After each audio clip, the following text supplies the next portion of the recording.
PDF file which has, I think it's 7 questions on there, which relate to the lipids and membranes material that we covered last week. So those are the new questions in there to help you for this quiz on Friday. I'll probably take a question from one of those review questions on this document. Maybe change 1 or 2 words, put that on. Go there for guidance in terms of what to study for this quiz. And if we have time at the end of the day, at the end of the lecture today, I'll go through some of those questions. I'll put them at the end of this slide deck. Today I'd like to finish membrane proteins and channels. That puts us in a position then on Friday to begin dealing with carbohydrates, sugars, and nomenclature of sugars on Friday. And then I'll give you your quiz, which will be on material that was up to last Friday. So lipids, cholesterol, single lipids, phospholipids, things like that. Okay?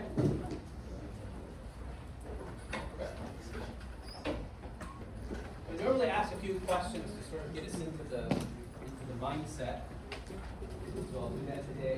I picked a couple of questions from the back of the textbook that I thought would be great in terms of covering some material that we didn't really cover in the mainstream lectures that I thought might be good to know.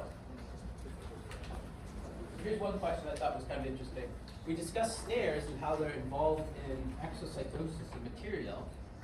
This textbook question asked, explain why a drug that interferes with disassembly of the snare complex would block transmission. So remember snares, there were these alpha helical proteins that were on the vesicle, and then they were on the membrane, and they brought the 2 membranes together, and then the cargo that was inside the vesicle was belched out, right? It was disgorged, the extracellular side.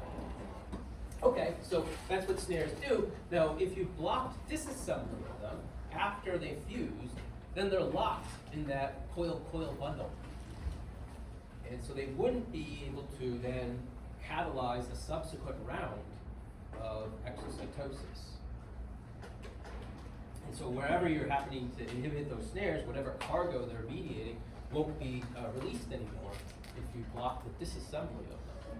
Okay? These snares are involved in neurotransmission at neuronal synapses, and so if you shut down the snares there, you get loss of neurotransmission because they can't be regenerated. And so speaking of regeneration, and someone asked me about this, they said, after the snares form this coil bundle, is it a dead-end complex? Or can it be regenerated? Well, just FYI, they can be regenerated. It's an energy-intensive process, however. So after fusion, you got the snares sticking out of the membrane. There's a couple of proteins called SNAPs that bind to the snares, and they recruit a ATPase. Okay? So this is a big motor that grabs onto the snaps and the snares.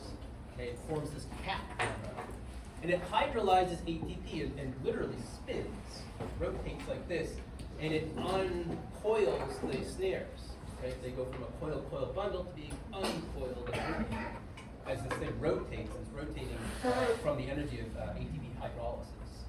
So it actually pulls them apart. It induces a torque that pulls them apart. So that's how it's disassembled, right? And so if you add, so now there's a couple of cysteines in the NSF domain that are very sensitive. And if you modify those cysteines, it kills the protein. And so if you add inhibitors that bind to the cysteines at NSF, they shut down this whole process. You don't get disassembly of the snares, and you end up with blocking neurotransmission. That's what that question refers to. Originally, way back in the 80s, they added a compound called maleimide to neurons, which bound to the cysteines on this, and shut down neurotransmission, like we're talking about here. And they thought that was the snare, because that's what they were inhibiting to shut things down. And so there's these papers in the 80s that are totally wrong that talk about how this is a snare mediated neurotransmission. They're wrong. That guy, by the way, that implicated this, he goes on to win the Nobel Prize for this. The error did hold him back, I guess. Here's the other question I want to put up there, here for today for discussion. In order to consume and dispose of dying cells, macrophages, which are these type of white blood cells that go in both other cells, macrophages can recognize phosphatidylserine on the outer surface of the target cell. This is a recognition of, oh, hey, this is a cell that's undergoing apoptosis, it's dying, and I need to eat it. So the macrophage uses PS on the outside of the membrane, phosphatidylserine on the outside of the membrane, as that indicator. And so the question here is, why would you use PS as a marker of a dying cell? And the key here is to look at the PS distribution across the membrane. Sphingomyelin, we talked about the sphingolipids are mostly on the outside, PC mostly on the outside, but when you get to PS, which is a negatively charged phospholipid, it's on the inside. And PE, another phospholipid on the inside. So here's our phospholipids, both on the interior of the membrane, okay, and not on the exterior. And so why would a macrophage use PS exposure on the outside as an indicator that the cell's dying? Well, because it's not normally found out there, right? It's on the inside. So if it does flip to the outside, that's a signal that the cell is undergoing apoptosis. Right? So that's what the macrophage uses to detect. The process looks a little bit like this. There is too much information here, right? You've got these flipases that make sure that the cell lipids are asymmetric. Right? We want PS on the inside. So there are flipases and flopases that use ATP to make sure that you put PS on the inside. If any gets put on the outside, the flipase moves it back to the inside.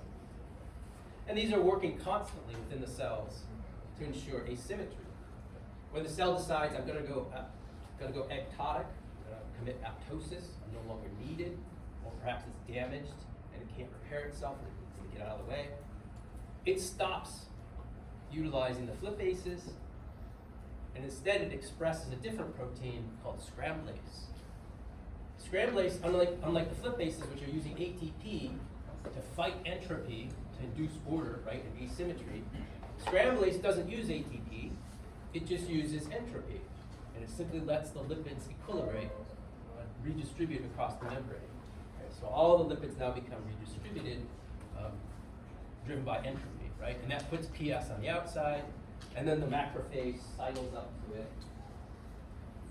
The macrophage comes up to it, recognizes that there's PS on the surface, says, oh, this is a dying cell that needs to be broken down, and then it engulfs it. Okay. So there's the role of PS as a signaling molecule in this process. So that addresses that question. Okay. Last time we talked about the movement of proteins from one compartment to another. And I said that movement was initially generated by mismatch of hydrophobic residues within the transmembrane domain that can induce curvature. And I said the curvature recruits clathrin. Clathrin forms coats on the vesicles, on the lipids membranes that form vesicles. And then they bud off, and the cargo vesicle then moves to the next compartment from the ER to the Golgi, from the Golgi to the cell membrane. And then I said, when the vesicle gets to its destination, we have to fuse that vesicle to release the contents. How is that done? Well, that's done in this process here, which is mediated by these snare proteins that we described. These snare proteins form this coil-coil bundle that brings the two bilayers together, dehydrates the layers as it brings them together to force fusion. I discussed the coil-coil formation. And then we went on to talk about channels within the membrane. So when we take our membrane protein and we move it forward one compartment to the other, and when it gets to its destination, what do these membrane proteins do?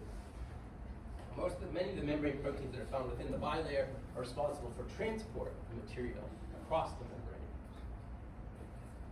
And you can divide transport across the membrane into two groups, passive and active. Last time we started to talk about passive movement. I said there were ionophores that can grab a hydrophilic or charged compound and move it across the bilayer because the ionophores were hydrophobic. Something like that. Then we went on to talk about channels, and I mentioned the potassium channel that can open up and let potassium flow down the concentration gradient. Okay. And both of these are passive because we're just taking advantage of concentration. And then there's this other group of proteins here called transporters, and these are active. These will expend ATP energy to move things against the concentration gradient. And I haven't really talked about those yet.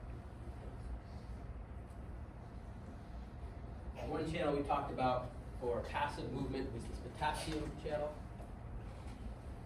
which is able to move potassium from high concentration to low concentration, either direction, right? So it's bidirectional, but it's able to discriminate between potassium and sodium. So it's specific. So channels allow ions to move across the membrane according to the concentration gradient. If you have something other than an ion, let's say sugar, glucose, for instance, that's not an ion. It won't fit down a channel. Okay. So instead, Mother Nature uses proteins called transporters to move small molecules. So if we talk about things like glucose, it's not a channel, it's a transporter. And there's several types of transporters that I'm showing here. One is called a uniport. This just simply lets small molecules down the concentration gradient. Okay, so again, passive. There are also symporters. These move two molecules across the membrane. One might be in high concentration, right? And that going from high concentration to low concentration might bring in this other component, okay, which may be going against its concentration gradient. Okay? And so in this case, the symporter is using the high to low concentration gradient of red to drive low to high for green. That's where it gets its energy from. And that can also happen here. You can have the movement of molecules both against the concentration gradient. So we might move green against the concentration gradient and orange against the concentration gradient in an antipore situation. And in a situation like this, we're going to have to use ATP to push things against the concentration gradient. So there's these several different transport proteins that exist. And they all exist predominantly as they carry out their mechanism of moving things. They all seem to move in sort of a two-state-like mechanism. So if you think about hemoglobin, remember hemoglobin had a T and an R state? There's kind of like T and R states to these too, okay, as they open up and move things across the membrane. I'll show you a little bit more of that in a minute. So here's an example. This example is a transporter known as the sodium glucose cotransporter, also known as SGLT. And SGLT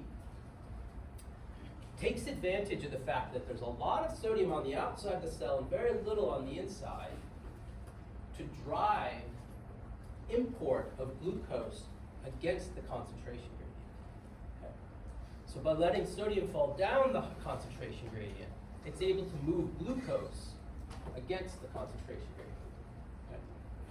More glucose on the interior of the cell than the outside, and so bringing it in requires some sort of energy, something that would be thermodynamically favorable to offset the unfavorable movement against the concentration gradient, and that's where the sodium comes into play.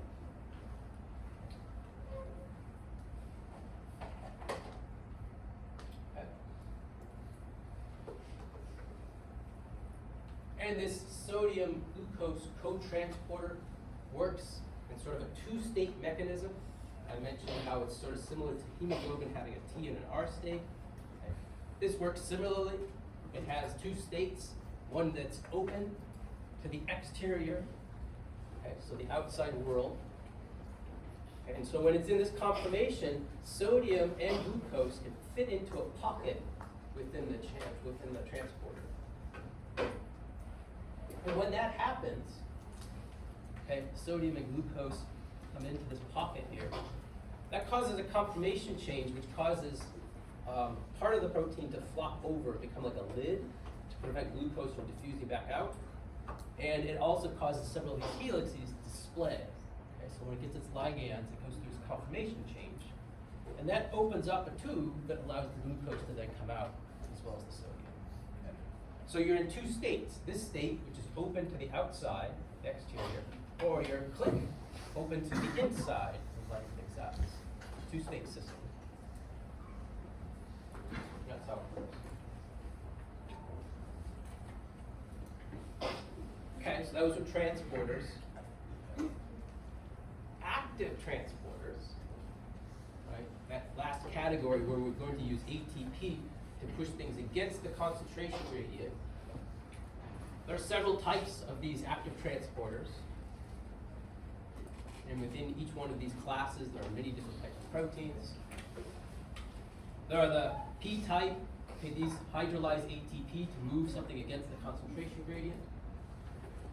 A derivative of this is known as the F-type. This is the proton pump, the famous proton pump that's found within the mitochondria. Okay, so how does the mitochondria generate ATP? It's this thing right here. And it makes ATP by letting protons fall down the concentration gradient. Okay, so there's a proton concentration gradient across the mitochondrial membrane here that it utilizes to generate ATP. You will talk more about this in, I think, 492. And then there's a third category called ABC transporters. These move small molecules from one side to the other, hydrolyzing ATP in the process. I'm not going to talk much about this. We'll talk about this in 492. I won't talk much about this. This is more of a, this comes up in like 314 in cell biology. But I will show you this, one of these. Okay. One of these P-type pumps. The most famous of which is this one here. This is the sodium potassium ATPase transporter. This is the pump that generates the potassium gradients and the sodium concentration gradients across the membrane that we have been discussing. So when those channels open up and let things fall down the concentration gradient, where did the concentration gradient come from? This protein here. It grabs 3 sodiums from the interior of the cell and pushes them to the outside. And it grabs 2 potassiums from the outside, from the extracellular side, and moves those to the inside. And it does so by hydrolyzing ATP in the process, ATP and ADP. So this transporter is responsible for setting up that concentration gradient that's shown here in the upper left-hand side. And the channels that I described then take advantage of those concentration gradients to perform their functions.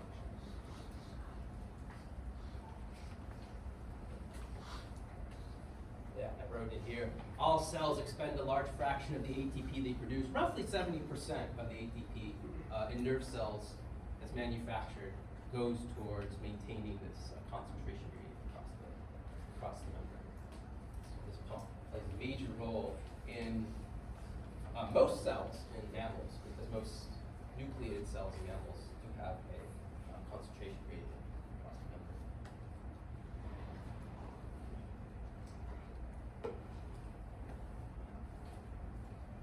Briefly, I'll show you how it functions.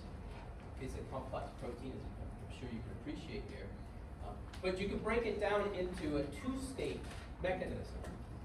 Okay? If you start up at the top, the protein in the first conformation is known as E1, and it grabs an ATP and 3 sodium ions. Okay, it's forming this complex. And then it's going to hydrolyze the ATP. As it hydrolyzes this ATP, it does something very interesting. It takes the phosphate from hydrolysis and places it on the side chain of an aspartate. So you get this phosphorylated side chain within the ATPase pump. That phosphorylation causes the conformational change, right?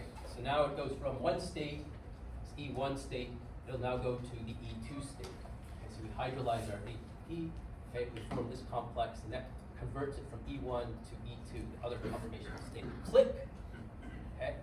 And when it goes click, and it moves from one state to the other, it goes from a state in which it's bound sodium and has high affinity for sodium to one that has low affinity for sodium. So we go from the high affinity to low affinity state. Release sodium. In this alternative state, although it has low affinity for sodium, it has high affinity for potassium, and so it picks up the potassium ions now. So now we have two potassium ions, our phosphorylated side chain, and the E2 conformation. The phosphate is removed, hydrolysis, and that removal of the phosphate puts it back into the E1 state. So now it swings around to the E1 conformation. Okay. E1 conformation has low affinity for potassium, so we let go of the potassium on the inside of the cell. And we're now ready to bind ATP and sodium to repeat the process. And so it repeats this over and over again, pumping sodium out, potassium in.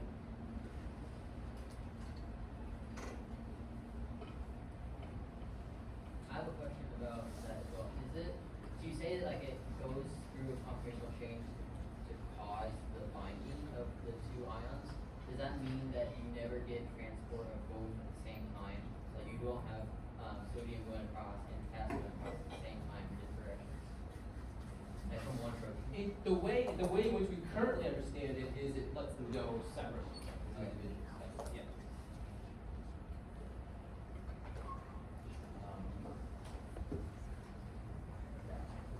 So this is kind of this is one interpretation, one diagram of the mechanism, right? Sodium enters, there's your phosphorylation modification, positive conformational change. Now it's in the higher affinities for potassium to flow in. Removal of the hydrolysis of the phosphate causes conformational change. Click. Now that's that. And with slightly different mechanistic diagrams, you get slightly different ordering of how it occurs. Just research, you're quite know exactly how that works.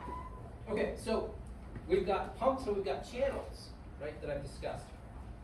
These are oftentimes found together and they're coupled to each other. And you can begin to see physiological processes occur when you look at these two channels working together in various cell types. So let me give you a few examples. One example here is how the sodium-potassium pump, by pushing sodium out and potassium in, can generate a sodium concentration gradient across the membrane. And as I discussed before, you can have glucose transporters that can then take advantage of the sodium concentration gradient by pushing glucose across. Let sodium flow down the concentration gradient to pull glucose against the sodium concentration. And so this is how you can pull glucose into a cell. You need a pump to set up the concentration gradient, and then you need your transporter here to take advantage of it, to pull things across the membrane. Okay. And so you see that in the intestinal lining. If you look at the small intestines of a mammal, there's a lot of this sort of filigree, right? This is tissue that's forming these sort of bumps, which are called villi here. This is to increase the surface area of the epithelium, so you can get as much of the solution, much of the luminal solution to contact the cells as possible. So that's why you get this large surface area, it's ruffling here. And these villi here look a little bit like this when you expand them. They have these cells here which are responsible for gating what gets from the lumen, from what the digested material, from what gets from here into your capillaries, into your bloodstream, and then carried off to the rest of your body. And if you zoom into these cells that are making this decision, they look like this. They're bound to adjacent cells quite tightly, so nothing can get past them. And they have a glucose transporter on the intestinal lumen side, and the pump on the capillary facing side here. And so the pump generates a potassium gradient, right? Potassium flows inward, sodium flows outward at the expense of ATP. That gives us a sodium concentration gradient, and our our transporter that I mentioned before. Okay, let the sodium flow down the concentration gradient, pulling glucose from the intestinal lumen, so what the material that you ate and digested, right? Here's your sugar. Your sugar now gets pulled across into the interior of the cell because it is coupled to the sodium transport. So you can have lots of sugar in here, right? You're accumulating it. Low sugar concentrations out here relative to the interior, but you can still pull it in, right? Because of that sodium concentration. So that's how sugar is pulled out of the lumen of your intestines, right? And now it can be ported over into the capillaries here. So there it is. There's a pump and a transport.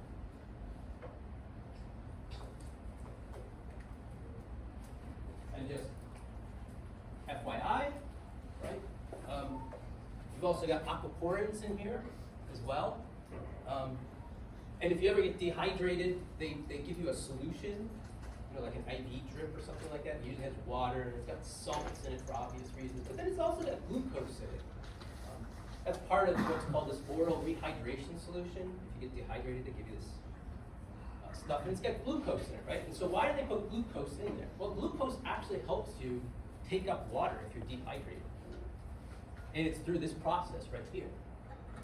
What's happening is they put glucose in that solution, it's dripping into your tissues, right? The glucose here will be brought across the intestinal lumen into the interior of the cell. Okay? This increases the amount of glucose on the interior of the cell, and that's a solute, right? And so now, because you have higher concentrations of the solute being brought into the cell, that will bring in more solvent through osmotic forces. And so water then enters the cell, okay, and then can flow out to this side into your capillaries and you get rehydrated. Okay. So glucose can actually help with importing water from the intestines into your tissues through this method. And so that's why they add sugar to all these rehydration solutions that they administer to you if you become overheated, dehydrated.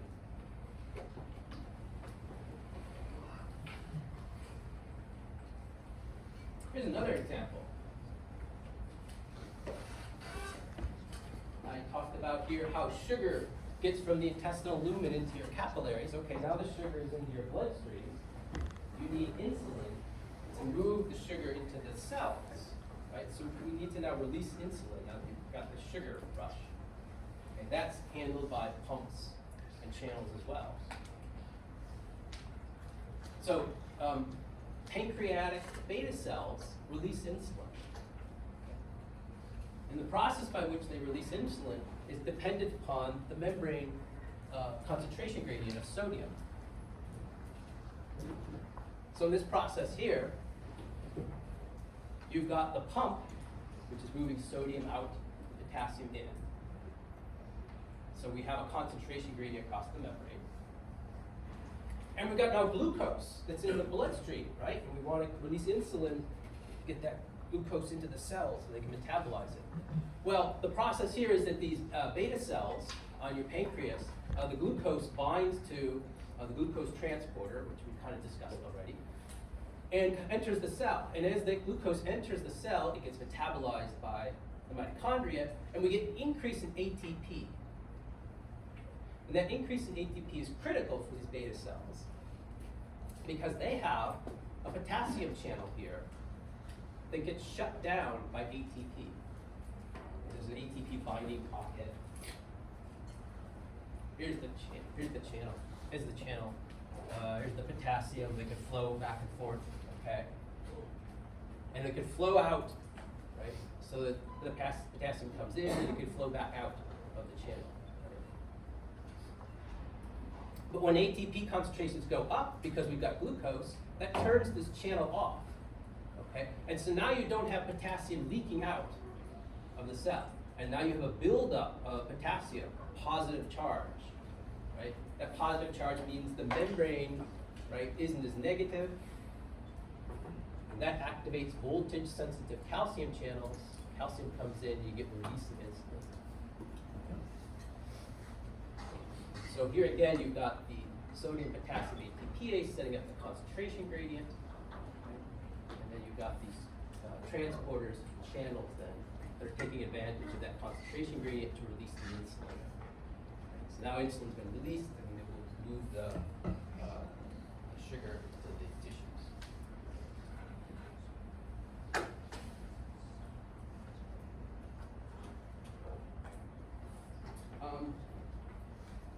So that's the process I described to you. You know, glucose comes in, right?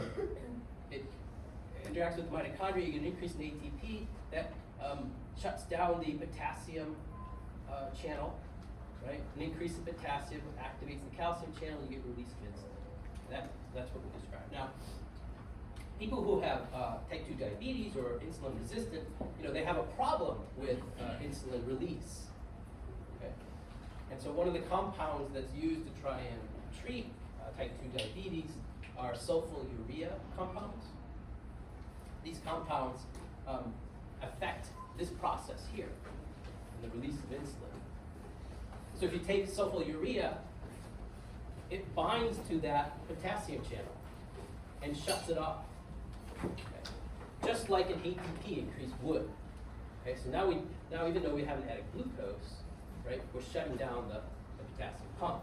And so that leads to an increase in potassium, which will depolarize the membrane, and now you get calcium influx and release of insulin. Okay, so these sulfonylureas can induce insulin release, right, which can be important for diabetics that need insulin to be released at a certain rate. Right? So that's the role of sulfonylureas in treating some insulin resistance type phenotype that you can see. One drawback of sulfonylureas is that, hey, you know what? This process that I'm describing here, this is also, these pumps and channels here are also used for other cells. And so when you take sulfonylurea, you'll affect other types of cells as well. One of those happens to be your neurons. Here's a neuron membrane. They have channels that can let calcium in, okay? And in cases in which you've got ischemia, loss of oxygen, neurons tend to panic and release a lot of neurotransmitter, which if you're receiving that, if you're a neuron receiving all this neurotransmitter, it can lead to excessive amounts of calcium and excitotoxicity. And so my point here is that excitotoxicity hurts the mitochondria and lowers ATP. And here you've got the same channel you had in the pancreatic cells. Here we've increased ATP and we turned off the channel, right? Here ATP is going down because the mitochondria is not pleased with the excitotoxicity. But decreases in ATP means this channel is going to be open more, not less. So we get lots of potassium flowing in, okay, instead of out, right? And I said out depolarizes this membrane and opens up the calcium channel. Well, this is the opposite. Potassium's flowing in, and so the calcium channel is off. Okay? And that prevents excessive calcium entry and killing of the cell. Okay? So this is a defense mechanism during ischemia, right? Because we get more calcium flowing in, we get additional excitotoxicity and death. Okay? If you take sulfonylurea, you block this process because you block that channel. Okay? So now you don't have this safety process right here because you're inhibited. And so people who are taking sulfonylurea to treat like diabetes or insulin resistance, you know, one of the warnings on the packages is, hey, you know, you're now at an increased risk of neuronal death under any kind of ischemic conditions. You know, you've inhibited your safety process here.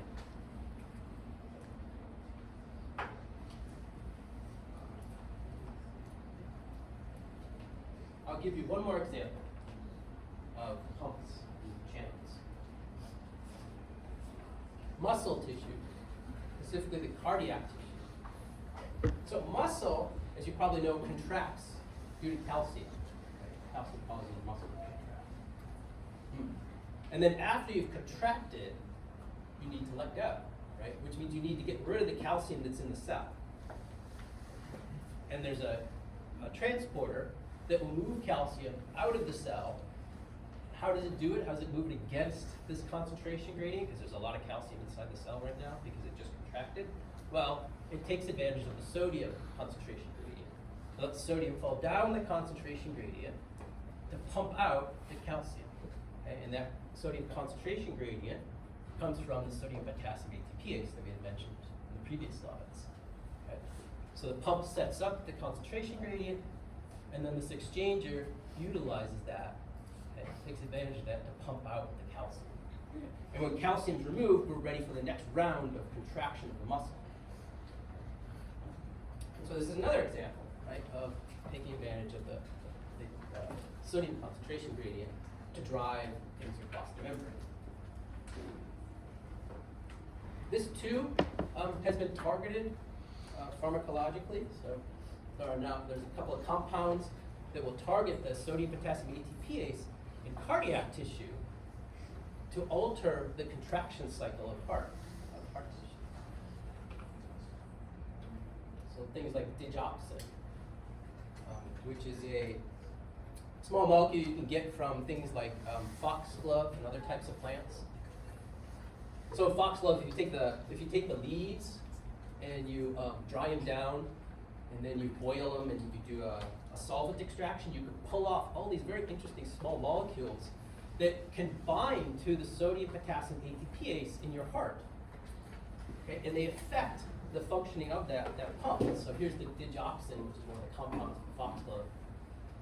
It can wedge itself into the sodium potassium pump like this, and it prevents the conformational change from E1 to E2. And so now you don't have, now you affect sodium concentrations across the membrane. And that could affect the pumping of the heart. So if you add this digoxin and you start to inhibit the sodium potassium pump, then sodium doesn't get pumped out as efficiently. Okay? And so you got more sodium on the inside than you used to. And so it can't take, this exchanger can't take advantage of this the sodium concentration gradient anymore to pump calcium out. Okay? And so as a result, you get elevated calcium concentrations even at rest when the cell isn't pumping. And then when the heart goes to contract and the cells go to pull, because they've got higher calcium concentrations, you get greater contraction. Okay? So as a result of taking this digoxin, you can go from contractions that look like a little bit like this, to something like this, right? It's a much larger contraction stroke, okay? much larger force. And that finds use medicinally, right? So if you have a heart that happens to be weak or needs help with its contraction cycle, they prescribe digoxin, right? So there's a bottle of it right there. You can buy it. If you go out into the forest and you start munching on foxglove, it's probably bad, right? Because if you eat those leaves, you're going to get exposed to a lot of these types of compound digoxins. And as you get higher concentrations, as this little figure shows you, you go from therapeutic to more toxic concentrations, you begin to really shut down more and more of these sodium potassium pumps in your cardiac tissue. And so now you tend to get arrhythmia that goes on. And then in extreme cases where you've eaten a lot of this stuff, you get total shutdown, total inhibition, and at that point, you've lost your sodium concentration gradient across the membrane, and you don't get any contractions at all. That's very unfortunate. So that's another example of the sodium ATPase pump that's involved in the physiological process. Okay, that's all I had to say about pumps and channels and membranes.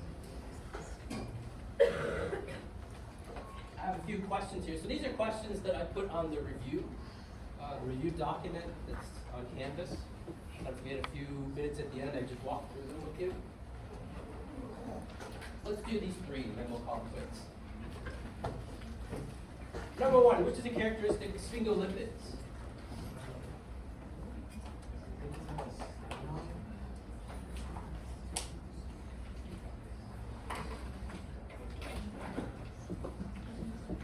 Which one do you like? C? Yeah, I like C. No problems there. Which membrane lipid contains an amide bond?